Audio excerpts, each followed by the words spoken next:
Meu nome é Maria Emília Mota Fernandes de Carvalho Homem, sou licenciada pela Faculdade de Ciência e Tecnologia da Universidade de Coimbra e sou CEO da empresa MEC Consultor. Olha, nasci numa hidroelétrica, no termo literal da palavra, uma subestação. E cedo achei que tinha muita graça a produção de energia elétrica naquela altura. Em Ceia, estudei no colégio de Ceia, depois posteriormente no colégio de Mangualde e depois vim para Coimbra estudar e aqui estou há, salvo erro, 50 anos. E cá fiquei. Casei-me cá e pronto, e foi esse o meu percurso. Da juventude, o que é que lhe posso dizer? Que era uma pessoa como as outras, naquele tempo há um bocado longo já, onde o meu sentido de liberdade foi-se criando ao longo do sítio onde eu nasci, basicamente. Tive uns pais fenomenais, uma mãe, fundamentalmente uma mãe, que prezava a liberdade, naqueles tempos um bocado obscuros, pode-se dizer, antes do 25 de Abril, prezava a liberdade acima de tudo. Isso ela ensinou-me. Portanto, a minha carreira profissional, a minha vida profissional, a minha vida na sociedade foi sempre pautada por esses princípios da liberdade. Com responsabilidade, como é evidente, sem interpelar ninguém, mas sempre livre. Sempre achei que a produção da energia, apesar de ser hidroelétrica, onde eu nasci, era muito ligada à eletricidade. O que me, na altura, fascinou foi um bocadinho, talvez também influenciada por um engenheiro que havia lá na hidroelétrica, a parte da água. E a água estava ligada à engenharia e a engenharia estava ligada à engenharia civil. E foi esse percurso que quis fazer e que continuo a gostar muito. Claro que com os anos passados deixamos de ter a prática de engenharia de cálculo e essas coisas e passamos a outro nível de gestão e foi isso que me motivou. Barragens hidráulica. Foi o que me motivou. A água, que ainda hoje continua a me apaixonar. Primeiro eram os preparatórios que fizemos cá e depois a vertente ou íamos para o Porto ou para Lisboa. Eu já estava formatadinha para ir para Lisboa, Cidade das Luzes, mais interessante, mas entretanto abriu aqui em Coimbra o resto do curso e cá fiquei também, me casei nova e daí ter ficado em Coimbra. Não me arrependo, porque eu gosto muito de Coimbra. Eram 5 anos. Éramos só 2 no meu curso, eu mais desenrascada, posso dizer assim, não tenho outra palavra para... mais livre, mais tudo, e outra colega, excelente pessoa, e depois era um curso com muitos homens, que tinham fomos sempre extremamente companheiros todos. Curiosamente, eu estou farta de dizer isto, curiosamente naquela altura, e já lá vão uns longos anos, nunca tive essa noção, não sei porquê, mas nunca tive a noção de que havia discriminação, pelo facto de sermos 2 mulheres e 30 homens, ou 20 e tal homens. Numa altura em que na faculdade, em engenharia, as mulheres iam todas para a engenharia química. E engenharia civil eram muito poucas, agora não é assim, mas em engenharia civil iam muito poucas. E efetivamente nunca senti qualquer tipo de discriminação, qualquer tipo de pressão, qualquer tipo de bullying, digamos até assim, não é a palavra que hoje em dia está na moda, mas nunca tive nada disso. Foi tudo muito, sempre de um companheirismo extremo. Ainda hoje tenho colegas muito amigos desse tempo. Eu, fundamentalmente, durante muitos anos, trabalhava nas obras, na fiscalização das obras. E como tinha aquele sentimento de liberdade, entendia que os encarregados, estou a falar mais dos encarregados operários, que eram as pessoas mais difíceis de trabalhar para uma mulher, não é? Mas entendia que falando com eles de igual para igual, tudo era fácil. E isso aconteceu. Pedi muitos conselhos aos encarregados, pedi muitos conselhos aos operários, quando estavam a fazer, e eles não me viam a mim como uma mulher, provavelmente viam uma pessoa igual a eles, com outra formação, é certo, mas exatamente igual a eles. E portanto, esse sentido, havia um respeito de pessoa para pessoa. Os meus colegas não, os meus colegas estavam nas obras, nas outras partes, enfim, aí já era diferente. Mas nós temos que captar sempre as pessoas que não estão à espera que nós lhe falemos. O diálogo é extremamente importante. E essa minha liberdade de pensamento e de ação conduziu talvez também a isso. Lá está. Eu acho que fui uma pessoa com a vida muito facilitada, sempre. Sempre. Talvez por meu feitio, não sei, mas naquela época, a seguir à Revolução de Abril, havia o trabalho era escasso, era um bocado escasso, era complicado.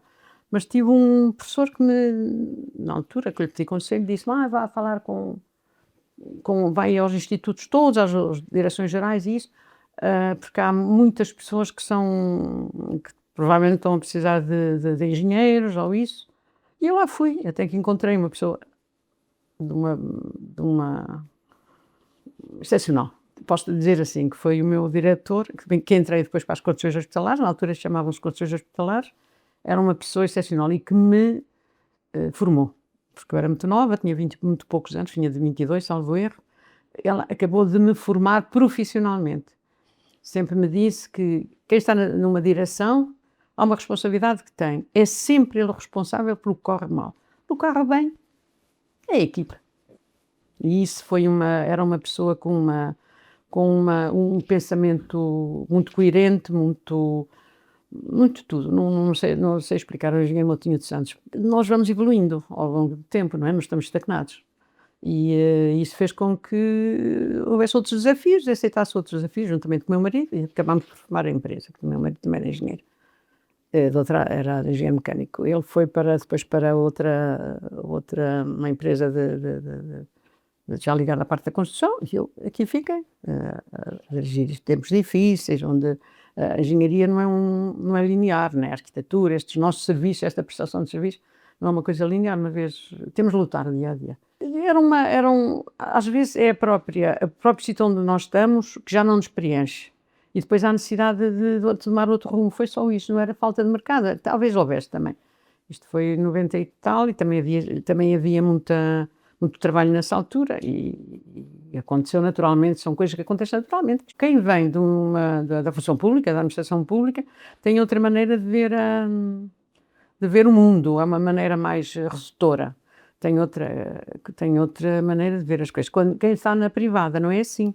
Quem está na privada tem que lutar para a sobrevivência da empresa, não é? Porque temos compromissos, temos isto tudo, temos muitos compromissos com os colegas, com a pessoa com quem trabalhamos, e isso faz com que que a visão tem que ser largada, tem que ter outro tipo de postura na sociedade, temos que perceber que não há a parte como é que se diz, como é que é de explicar isto? Quando uma pessoa está no Estado, é mais fácil de tudo. Quando está na privada, tem que lutar. Diariamente tem que se lutar, não há volta a dar. Tenho o privilégio de ter uma equipe excelente, uma equipe que preza a qualidade, uma equipe que preza o trabalho que está a fazer, é uma equipe excelente.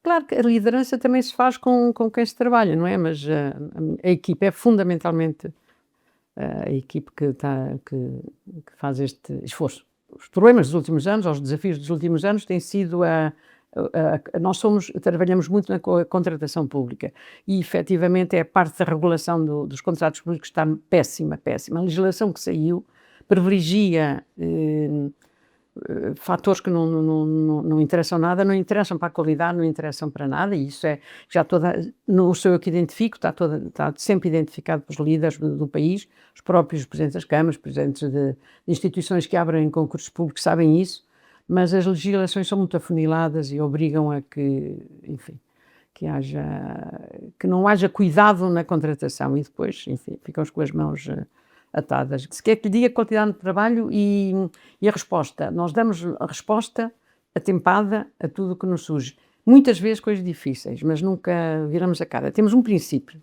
que é responder, ajudar e resolver. Nós engenheiros, que temos algumas funções na ordem, temos a obrigação mesmo, de ajudar e explicar às pessoas o que é a engenharia. Não é uma palavra vã, que a engenharia é uma coisa que é sustentável, é uma coisa que está em tudo que nós fazemos e que tem pressupostos e tem princípios éticos bem definidos. Nós temos que nos adaptar aos tempos que correm, às evoluções tecnológicas que há, ou à maneira como se fazem os projetos. Eu, no meu tempo, ainda fazia à mão, fazíamos tudo à mão, agora não é nada disso. Agora há programas informáticos credenciados e nós temos que, é isso que fazemos. Extremamente caros, como devem calcular, não é? Mas tem que ser e como lhe digo, não é um retrocesso, antes pelo contrário, acho que isto é uma evolução. Eu sou uma adepta fervorosa da evolução das coisas e da modernização, da inteligência artificial, disto tudo. Quando bem controlada a inteligência artificial, não é? Ela dá tem muitas vertentes. Queremos continuar a evoluir, queremos que as nossas equipes aqui se sintam bem, temos fatores sociais muito bons, nós privilegiamos a família dos nossos colaboradores. Há pouco tempo, ontem, concretamente, um colaborador nosso, que vou contar aqui não é inconfidência, mas é a nossa maneira de ser, que teve uma criança, não tem onde a deixar, e pediu-me ontem, por tudo não, disse-me, eu tenho que meter mais 3 meses de licença parental, e eu disse, então o que é que a gente há de fazer? Se nós queremos crianças no mundo, se eu sou uma adepta fervorosa da família, de ter crianças, o que é que eu ia dizer? Não ia dizer o contrário, claro que sim, faz falta, faz. Mas também as crianças fazem falta e fazem até mais falta do que o próprio trabalho. E temos outra vertente também, que é a parte algum apoio social, faz parte, e agora vou puxar a brasa da minha sardinha, da Associação Humanitária dos Bombeiros Voluntários de Coimbra, e que felizmente desde que tomámos posse há 4 anos, salvo eu, temos também contribuído para que os próprios bombeiros tenham orgulho neles próprios e na associação que representam. É isso também uma vertente que nós temos, e aqui também se ajuda isso, e ajudam-se outras instituições, é a nossa componente social. Olha, eu vou-lhe dizer, quando eu acabei o curso, a primeira coisa que eu fiz, é verdade isto, é que eu acabei o curso em outubro, em novembro fui-me inscrever na Ordem dos Engenheiros, portanto está a ver o que é que eu prezo a Ordem dos Engenheiros. Eu, pessoalmente, privilegio a ética, a deontologia, entendo que tudo o que tem que ser feito na engenharia tem que ter uma componente ética e deontológica. Porquê? Porque nós temos que transmitir à sociedade que sem nós o mundo não existe. Nós é que fizemos a porta, é que descobrimos como é que se fazia a fechadura, é como é que descobrimos como o café é moído. Isso tudo são tudo competências da engenharia. Portanto, nós entendo que somos motor do mundo. Sem nós não haveria engenharia. Claro que a arquitetura tem outra vertente também que se complementa, mas a engenharia é o fator-chave do desenvolvimento do planeta, do mundo, com tudo, quer seja na componente ecológica, quer seja nas regulamentações que faz, isso tudo. Portanto, eu continuo a ter orgulho em ser engenheiro. Muitos engenheiros entendem que a ordem só serve para pagar cotas e ir buscar a documentação que precisam para coisas várias. Não estão motivados para a associação que é a Ordem dos Engenheiros. Não sabem, têm aquele sentimento que a ordem só serve para isso e nem sequer, por mais que a própria ordem tente chamar os engenheiros, eles não correspondem a isto. Porquê? Porque a vida está muito difícil, porque muitos engenheiros, eu estou a falar fundamentalmente de engenheiros civis, que estão deslocalizados daqui e acolá, que estão em muitos sítios fora do local de residência, e esses têm os filhos para criar, têm uma vida para iniciar e depois começa a perder a ligação que há à Ordem dos Engenheiros. Nós temos feito um grande esforço, a Ordem em geral e o nosso bastonário e os corpos diretivos, em tentar chamar os engenheiros a si. Como sabem, nós temos feito muitos cursos de formação, que muitos deles quase tendencialmente gratuitos, é um facto, com valores muito baixos, e isso tem sido atrativo para os engenheiros, mas depois ficam-se por aí. Não sei, se me perguntarem o que é que nós poderíamos fazer, enquanto eu estive na direção aqui da região centro, falámos muito sobre este tema, mas não conseguimos passar daí, não conseguimos atrair os engenheiros jovens, porque a vida fácil da juventude, não é? E é esse que nós queremos que vão e que percebam para que é que serve a ordem. A ordem não serve só para fazer papéis, serve para regular muitas atividades que temos no país, não é? O que é que eu destaco? Destaco que temos uma série de processos e, fundamentalmente, a nossa atividade tem sido também moralizadora. Explicar às pessoas o que não devem fazer. Claro que temos os fatores de penalização, de que funciona como o tribunal, quase como um tribunal.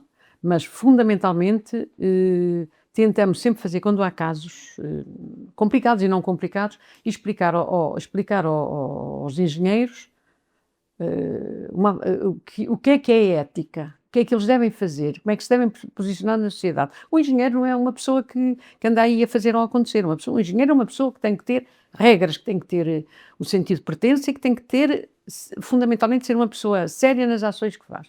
Mesmo que lhe sejam difíceis, mesmo que sejam complicadas às vezes com as entidades patronais, que isso acontece frequentemente, não é? Duas mensagens. Uma é que se apaixonem pela engenharia, que se apaixonem, como todos nós nos apaixonamos, que a engenharia é um ato de bem-fazer, é um ato diário nosso. Quando nos levantamos até nos deitamos, é um ato diário. E em segundo, que tenham cuidado com as ações, que pensem bem quando estão a fazer alguma coisa que lhes parece que não seja menos correta.